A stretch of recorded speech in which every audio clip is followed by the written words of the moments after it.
Hi అండి, అందరికీ నమస్కారం. మరుగుమందు ఏ విధంగా తయారు చేస్తారు, ఈ మరుగుమందు వల్ల ఉపయోగాలేంటి, దాని గురించి తెలుసుకుందాము. ఈ మరుగుమందు ఎవరినైనా సరే వశపరుచుకునే శక్తి ఉంటుందండి. ఎంతటి మొండి వ్యక్తులైనా సరే, ఎలాంటి కఠిన హృదయం ఉన్నా సరే, ఈ మందు వల్ల వాళ్ళని మనం మార్చుకోవచ్చు. మన మీద ప్రేమ అనేది విపరీతంగా పెంచుకోవచ్చండి.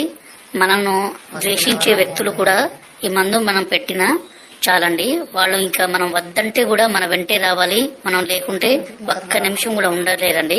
ఇక్కడ కనబడితే పసారండి. దీన్ని మనం బట్టలకి, చెప్పులకి, తలకి పోయడం ద్వారా ఎలాంటి మొండి వ్యక్తులైనా సరే మారిపోతారండి.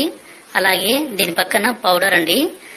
ఈ పౌడర్ ని మనం అన్నంలో గాని, కర్రీస్ లో గాని, స్వీట్ లో గాని, కూల్ డ్రింక్స్ లో గాని, జ్యూస్ లో గాని కలిపి ఇవ్వచ్చండి.